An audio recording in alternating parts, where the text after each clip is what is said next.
Hello students.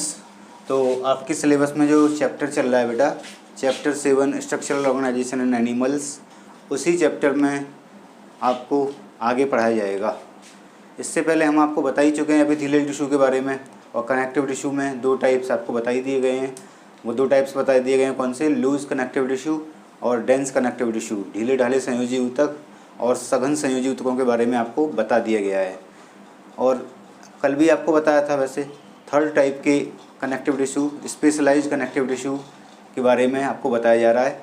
तो specialised connective tissue में मैं आपको इससे पहले वाले वीडियो में कार्टिलेज के बारे में बता चुका हूँ। अब स्पेशलाइज्ड कनेक्टिव टिश्यू के एक type skeleton connective tissue. Skeleton connective tissue का पार्ट होता है कार्टिलेज। उस कार्टिलेज के बारे में आपको बता चुका हूँ। अब स्केलेटन कनेक्टिव टिश्यू के ही दूसरे पार्ट बोन के बारे में आपको आज बताया जाएगा। बोन देखिएगा बेटा, अब हम यहाँ पर क्या बताएंगे आपको बोन के बारे में आज। बोन जिन्हें हिंदी में कहते हैं अस्थि।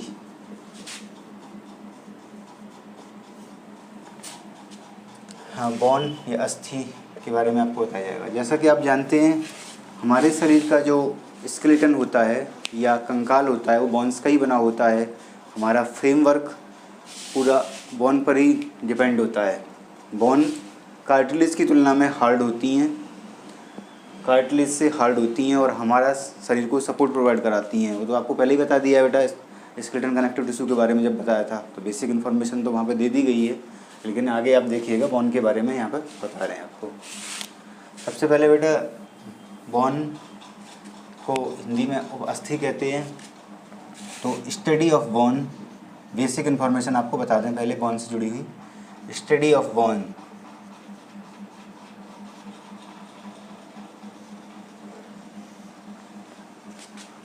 क्या कहलाता है? ऑस्टियोलॉजी।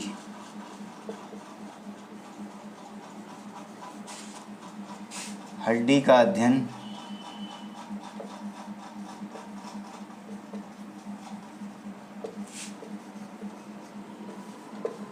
अस्थि विज्ञान कहलाता है। क्या कहलाता है? अस्थि विज्ञान।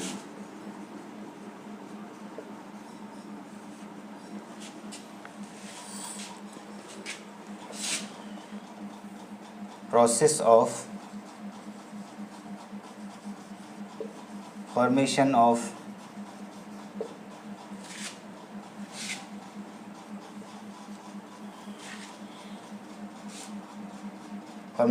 Bone is known as ossification. क्या कहते हैं? ऑसिफिकेशन कहते हैं। ये बेटा इस बोन टिश्यू के बारे में जो हम आपको बता रहे हैं, उस बोन टिश्यू के बारे में ये पहले बेसिक आपको बता रहे हैं, उसके बाद फिर आगे बढ़ेंगे डिटेल में। Process of formation of bone क्या कहलाता है? ऑसिफिकेशन। अस्थि के निर्माण की प्रक्रिया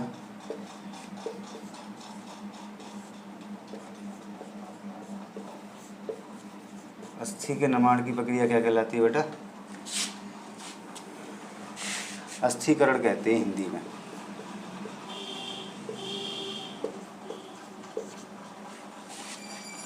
इस तरह से बेटा आपको समझ में आ गया होगा जो स्टडी ऑफ बोन्स क्या कहलाती है? Osteology.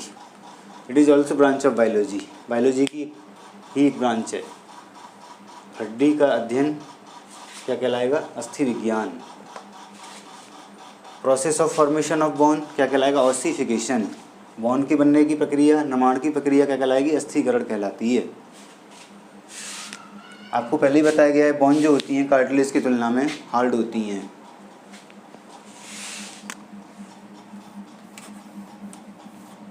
Hardest tissue of body, hardest tissue of body, शरीर का सबसे कठोर ऊतक। शरीर का सबसे कठोर ऊतक कौन होता है बेटा? बोन या अस्थि। शरीर का सबसे कठोर ऊतक अस्थि होती है। इंपॉर्टेंट इन्फॉर्मेशन है बेटा, याद रखनी है। हार्डेस्ट टिश्यू ऑफ बॉडी, शरीर का सबसे कठोर ऊतक क्या है? अस्थि। बोन होती है। तो एक बार बेटा इन इन्फॉर्मेशन को अच्छी तरह से ऑब्जर्व कर लें, रीड कर लें, नोट डाउन कर लें। हार्डेस्ट टिश्यू ऑफ बॉडी, शरीर का सबसे कठोर ऊतक क्या होता है? बोन, अस्थि होती है।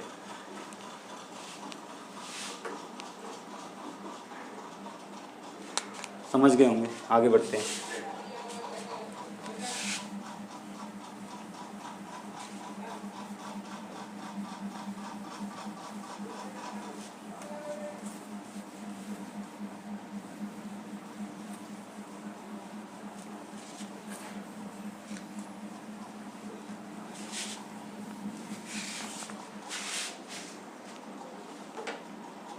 अब बेटा आगे बताते हैं आपको softest tissue of body. Softest tissue of body, शरीर का सबसे कोमल ऊतक कौन होता है? ब्लड या रक्त शरीर का सबसे कोमल ऊतक होता है।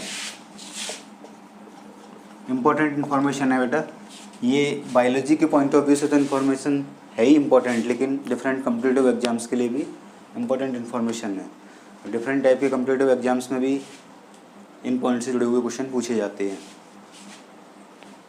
बायोलॉजी नीट के पॉइंट ऑफ व्यू से तो सारा इम्पोर्टेंट है ही, चल ही रहा है टॉपिक, लेकिन और भी डिफरेंट टाइप के एग्जाम्स के लिए भी इम्पोर्टेंट चीज़ें हैं। फिर we are focusing about the NEET.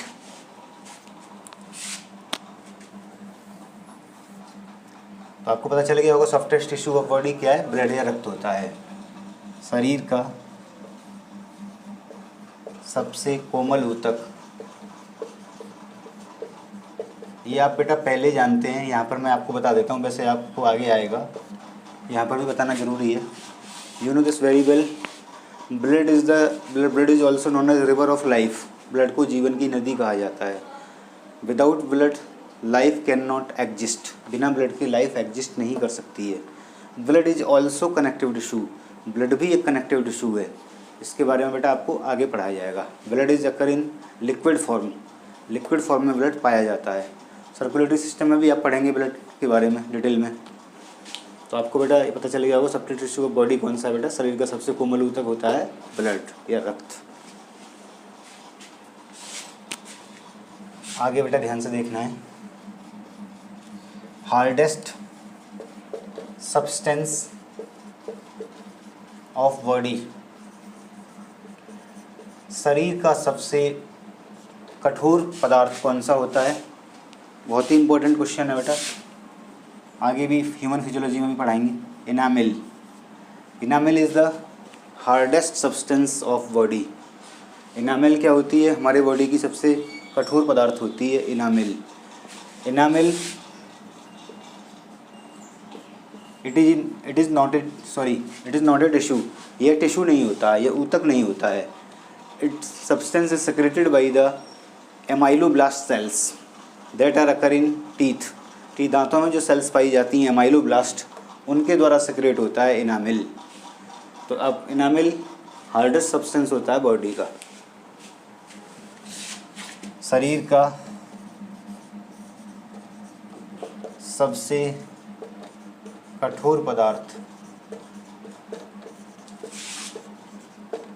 Enamel, enamel which is not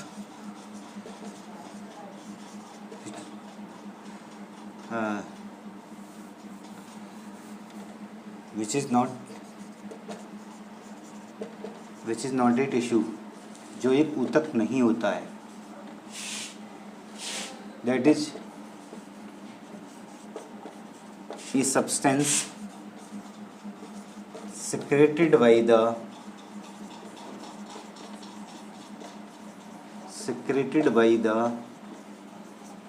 amyloblast cells of teeth।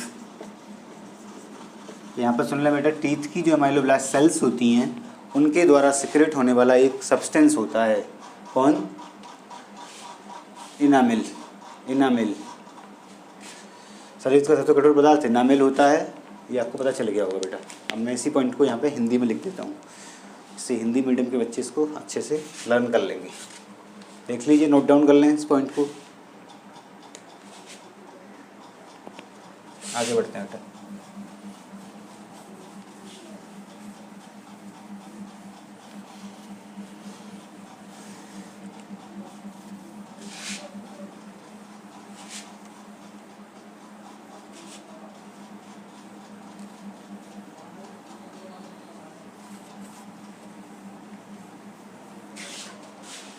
ये जो लाइन बेटा मैंने इंग्लिश में नीचे लिखी है, इसको मैं हिंदी में ट्रांसलेट कर देता हूँ ऊपर।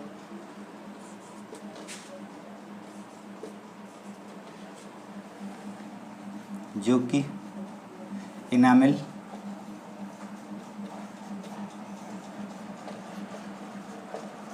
ऊतक नहीं होता है, यह दांतों में उपस्थित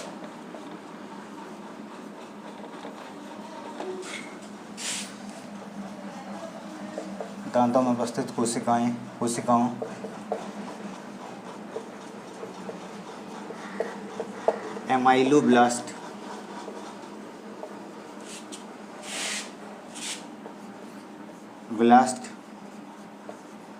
के द्वारा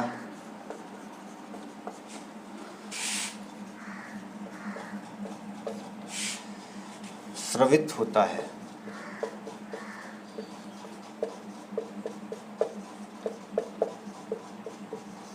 इस तरह से बेटा ये आपको समझ में आ गया होगा जो बताया गया बेसिक इन्फॉर्मेशन।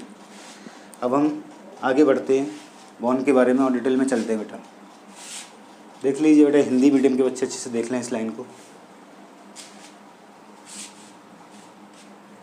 एनामेल ऊतक नहीं होता है, यह दांतों में उपस्थित कोशिकाओं एमाइलोब्लास्ट के द्वारा स्रावित होता है।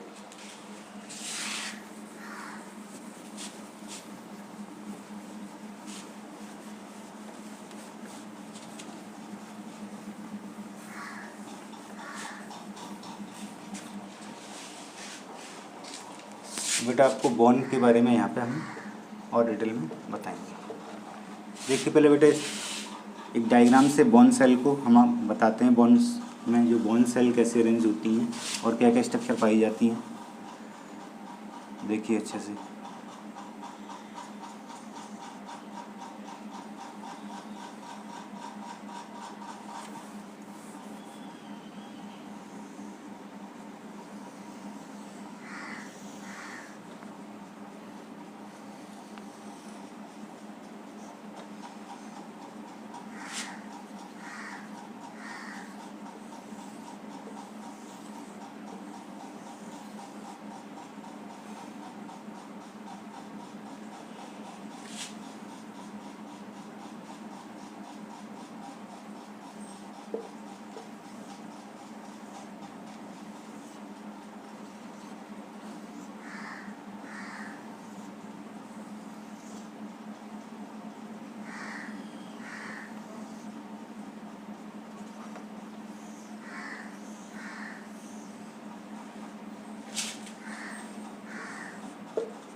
बॉन सेल है जिन्हें कहते हैं ऑस्टियोब्लास्ट।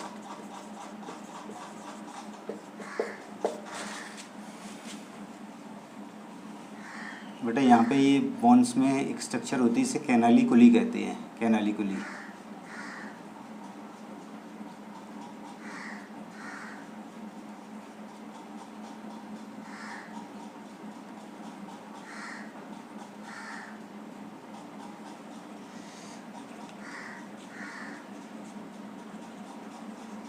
ये जो स्ट्रक्चर आपको बना के बता रहा हूँ बेटा, ये क्या कैनालिकुली स्ट्रक्चर है, वन में जो पाई जाती हैं।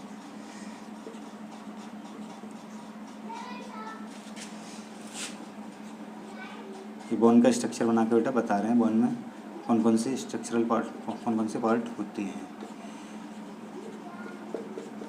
सेल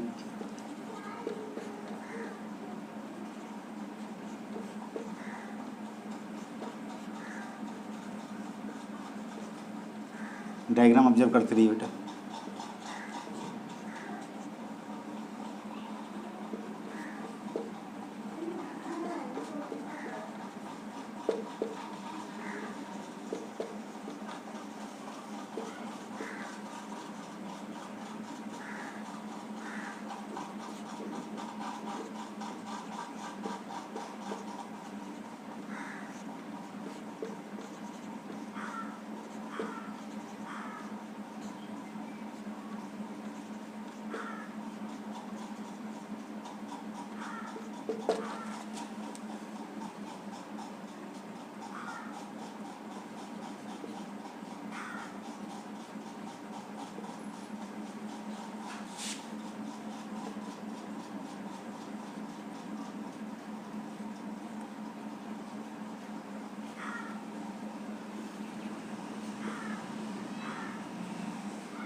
ये बेटा डायग्राम बनना है।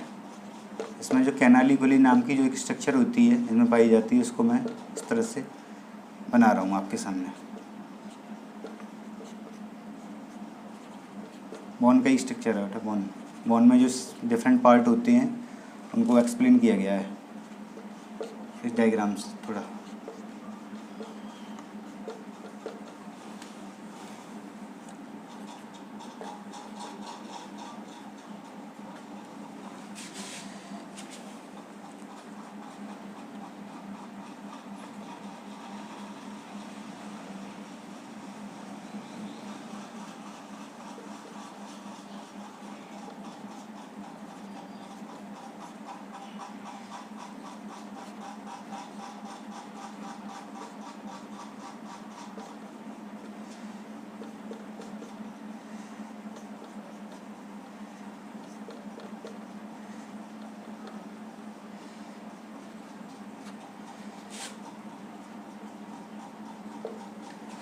इस तरह से बेटा ये जो स्ट्रक्चर बन रही है सभी पार्ट इस पूरी स्ट्रक्चर पर होती है ये।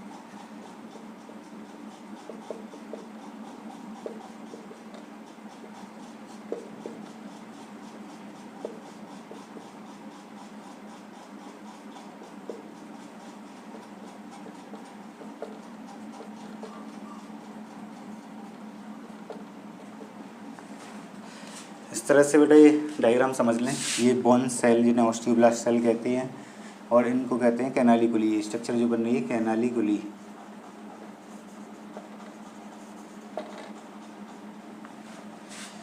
ये बेटा हमने इसलिए आपको यहाँ पे डायग्राम बना के बताया कि आपको समझने में आसानी हो जाए। तो बेटा बोन जो होती हैं, बोन के बारे में सबसे पहले आपको क्या याद रखना है। Bones outer most covering of bone, outermost covering of bone, most covering of bone is called periosteum। Periosteum bone की जो आउटर मोस्ट कवरिंग होती है वो क्या कहलाती है बेटा, पेरीओस्टियम। जैसा कि मैंने आपको बताया था पहले भी, outer most covering of cartilage क्या कहलाती है, पेरिकॉन्ड्रियम। ऐसे ही बोन की आउटर मोस्ट कवरिंग क्या कहलाएगी, periosteum. Which is made up of white fibrous connective tissue, which is made up of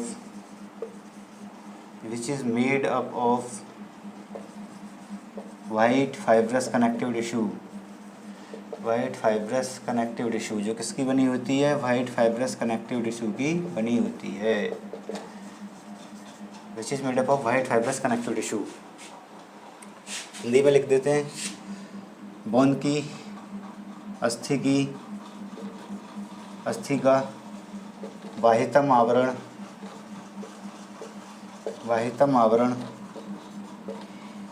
periosteum कहलाता है, जो कि श्वेत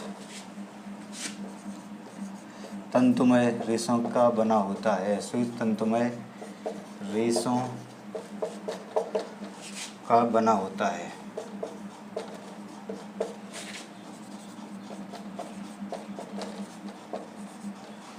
ऑब्जर्व कर लें बेटे डायग्राम को, और इधर ये पॉइंट लिखे हैं इनको भी ऑब्जर्व कर लें, अच्छे से देख लें। किसका बना होता है पेरिओस्टियम बेटा, वाइट फाइब्रस कनेक्टिव टिश्यू का। जैसा कि आपको पहले ही बताया था, जो कार्टिलेज होती है, कार्टिलेज की आउटर मोस्ट कवरिंग भी वाइट फाइब्रस कनेक्टिव टिश्यू की बनी होती है, जो पेरिकॉन्ड्रियम होती है। उसी तरह से पेरिओस्टियम भी किसकी बनी होती है, वाइट फाइब्रस कनेक्टिव टिश्यू की। ऑब्जर्व कर लें बेटा डायग्राम और ये पॉइंट को अच्छे से।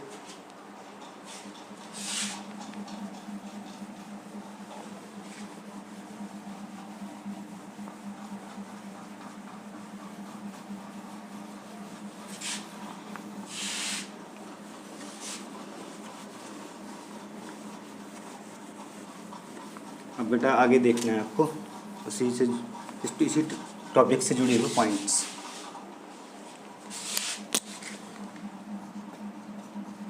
bone forming cells is called osteoblast. After division,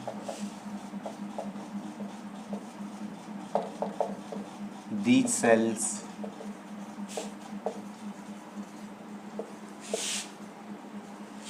changed into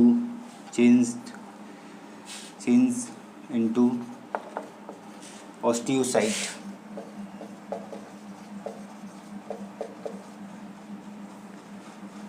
Osteoblast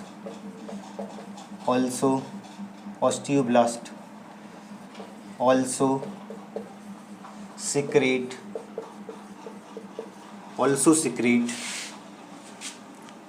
organic matrix.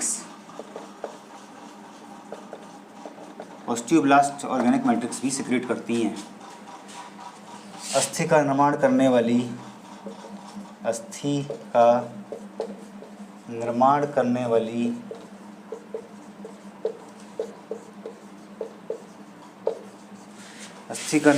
वाली कोशिकाएं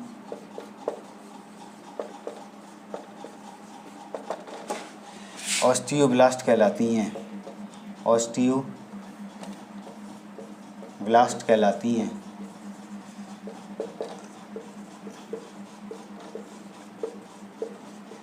ऑस्टियोब्लास्ट कहलाती हैं, जो कि विभाजित होकर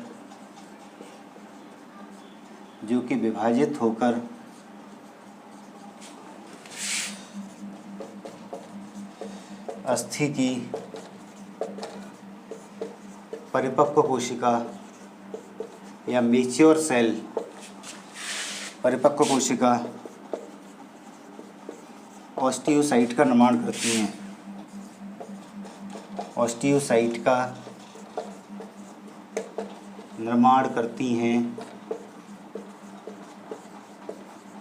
एवं कार्बनिक मैट्रिक्स स्रावित करती हैं।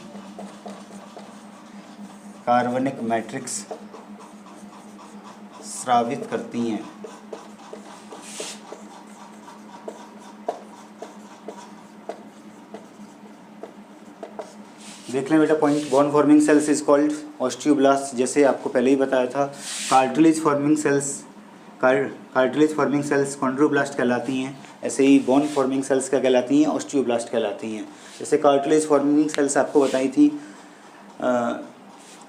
जैसे कार्टिलेज फॉर्म सेल्स के बारे में बताया था, कॉन्ड्रियोसाइट कहलाती हैं, वैसे ही जो बॉन फॉर्मिंग सेल्स मेच्योर सेल होती हैं, मेच्योर सेल जो कार्टिलेज में होती हैं वो कॉन्ड्रोसाइट कहलाती हैं। वैसे ही बोन में जो मेच्योर सेल होती हैं वो क्या कहलाती हैं बेटा, ऑस्टियोसाइट कहलाती हैं। और osteoblast also secrete organic matrix, osteoblast cells जो होती हैं वो ऑर्गेनिक मैट्रिक्स भी सिक्रेट करती हैं। इस तरह से आपको ये पॉइंट बेटा समझ में आ गया होगा, देख लें अच्छे से। अस्थि का निर्माण करने वाली कोशिकाएं ऑस्टियोब्लास्ट कहलाती हैं, जो कि विभाजित होकर अस्थि की परिपक्व कोशिका ऑस्टियोसाइट का निर्माण करती हैं एवं कार्बनिक मैट्रिक्स स्रावित करती हैं। कार्बनिक मैट्रिक्स कौन स्रावित करती हैं, ऑस्टियोब्लास्ट। इस तरह से आपको बेटा समझ में आ गया होगा। आगे बढ़ते हैं।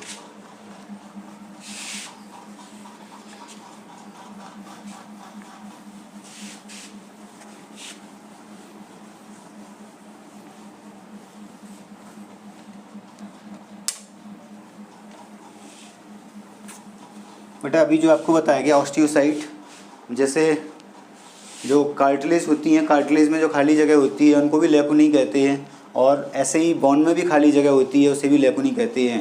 तो जैसे अभी आपको बताया था कि कॉन्ड्रियोसाइट पाई जाती हैं लेकुनी में, जो 1 से 4 तक संख्या में हो सकती हैं। उसी तरीके से जो ऑस्टियोसाइट जो अभी आपको बताई थी, या ऑस्टियोसाइट जो होती हैं वो कहाँ मिलती हैं, या बोन सेल जो होती हैं वो कहाँ मिलती हैं, वो भी लेकुनी में पाई जाती हैं। लेकिन एक लेकुनी में केवल एक ही ऑस्टियोसाइट पाई जाती है। ऑस्टियोसाइट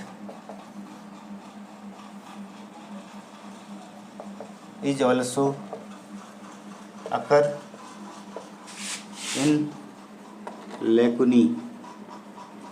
बेटा ये लेकुनी क्या है, खाली जगह होती है कहाँ पे, बोन के अंदर, बोन के इंटरनल स्ट्रक्चर में, तो उनमें ऑस्टियोसाइट पाई जाती हैं।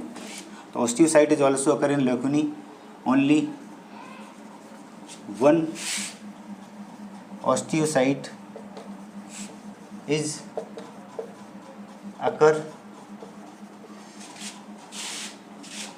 इन वन लेकुनी। हिंदी में लिख देते हैं, ऑस्टियोसाइट लेकुनी में पाई जाती हैं, लेकुनी या रिक्तिका युक्त स्थान, रिक्तिका युक्त स्थान से रिक्तिका के समान, रिक्तिका के समान स्थान, रिक्तिका के समान स्थान में पाई जाती हैं, रिक्तिका के समान स्थान में पाई जाती हैं। एक लेकुनी में केवल एक ऑस्टियोसाइट पाई जाती है।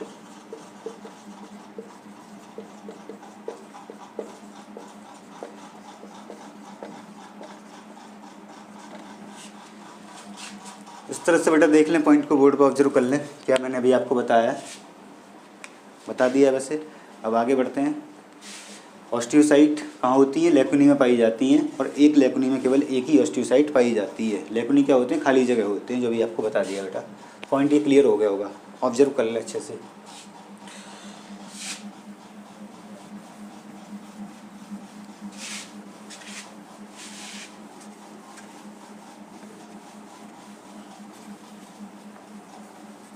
बेटा आगे सुनेंगे, इसी बॉन के बारे में हम आपको बता रहे हैं, बॉन टिश्यू के बारे में।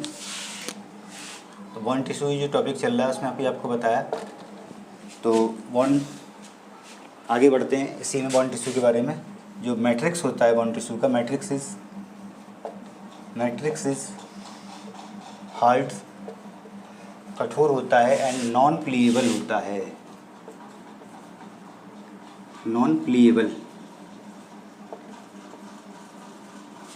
मतलब मैट्रिक्स जो होता है इसका वो बेटा कैसा होगा, मैट्रिक्स कठोर एवं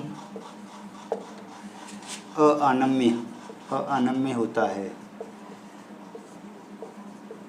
अनम्य कैसे कहते हैं बेटा, जिसे ढाला जा सके, या उसे कहते हैं प्लीएबल, ये अनम्य कहा जाता है। लेकिन इसका बॉन का जो मैट्रिक्स होता है वो कठोर होता है, या आसानी से ढाला नहीं जा सकता है, इतना ज़्यादा कठोर होता है बोन का मैट्रिक्स। बोन का matrix it is divided into two parts. Two parts में इसको डिवाइड किया गया है, टू पार्ट्स। यह दो भागों में विभाजित किया गया है।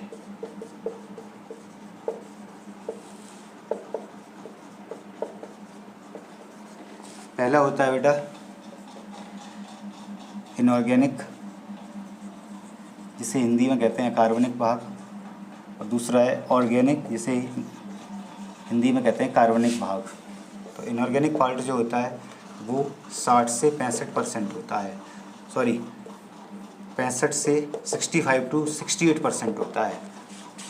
ऑर्गेनिक पार्ट 32 से 35% तक होता है। इनऑर्गेनिक में भी जो सबसे ज़्यादा पाया जाता है वो CH3PO4 का होल ट्वाइस, इसकी मात्रा सबसे ज़्यादा होती है, ये 80% पाया जाता है इनऑर्गेनिक में। CaCO3 10% पाया जाता है, और इसके अलावा Mg3PO4 का होल ट्वाइस 10% ये पाया जाता है। और इसके अलावा सम अमाउंट्स ऑफ फ्लोराइड्स, कुछ मात्रा फ्लोराइड की भी पाई जाती है। कुछ मात्रा किसकी मिलती है बेटा? फ्लोराइड्स की भी पाई जाती है कुछ मात्रा। इस तरह से आपको बताया गया है इसके बारे में, मैट्रिक्स के इनऑर्गेनिक पार्ट के बारे में। ऑर्गेनिक पार्ट जो होता है, ऑर्गेनिक पार्ट मैट्रिक्स का जो ऑर्गेनिक पार्ट होता है, ऑर्गेनिक पार्ट में ओसीन सब्सटेंस प्रेजेंट होता है। Ossein substance is present in matrix part. Organic part 32 to 35% present होता है, और ऑर्गेनिक पार्ट में ओसीन सब्सटेंस जो होता है, ओसीन सब्सटेंस इस प्रेजेंट, जो भी आपको बताया। बंडल्स ऑफ कोलेजन फाइबर्स के जो बंडल्स होते हैं वो आर सस्पेंडेड होते हैं in bundles of collagen fibers are suspended in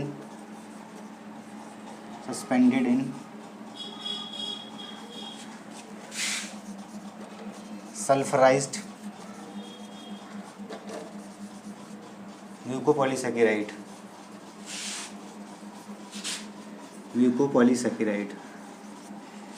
sulphur युक्त म्यूकोपॉलीसैकेराइड में निलंबित रहती हैं कोलेजन फाइबर्स के बंडल्स। इस तरह से आपको समझ में आ गया होगा जो बोन का मैट्रिक्स पार्ट होता है उसके बारे में, जो आपको भी बताया। इनऑर्गेनिक, अकार्बनिक, हिंदी में समझ लें 65 to 78%, ये आप देख ही रहे हैं। कुछ मात्रा फ्लोराइड की भी होती है इनऑर्गेनिक में, ऑर्गेनिक में आपको भी बता दिया गया। अब बेटा आगे थोड़ा एक पॉइंट और है जो इम्पोर्टेंट है, वो आपको ध्यान से सुनना है। ये आप नोट डाउन कर लें, देख लें, इसको एक बार ऑब्जर्व कर लें बेटा अच्छे से।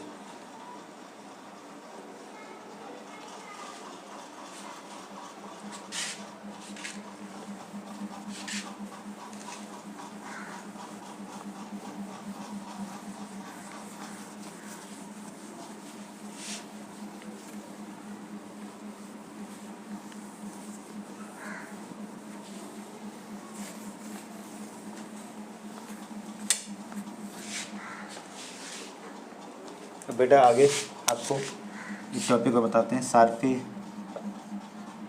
Surface fibres. सरफेस फाइबर्स क्या होती हैं?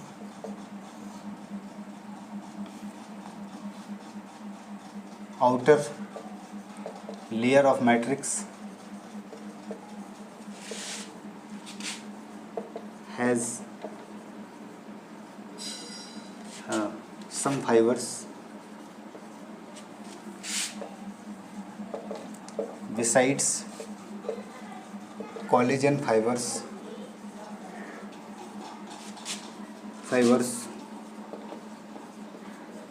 besides collagen fibers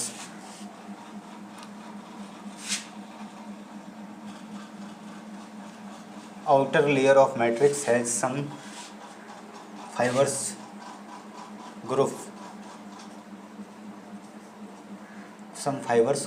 ये देख लें बेटा यहाँ पर some fibers group besides collagen fibers. जो मैट्रिक्स की आउटर लेयर होती है वो फाइबर्स के कुछ ग्रुप रखती है कोलेजन फाइबर्स के अतिरिक्त बाहर की तरफ, विच प्रोवाइड्स एक्स्ट्रा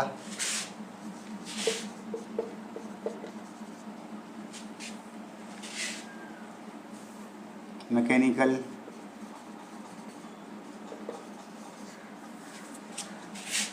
पावर, जो एक्स्ट्रा अतिरिक्त मैकेनिकल पावर या सामर्थ्य प्रदान करते हैं, मैकेनिकल शक्ति प्रदान करते हैं। इस तरह से आपको ये बताया है बॉन्ड के मैट्रिक्स के बारे में।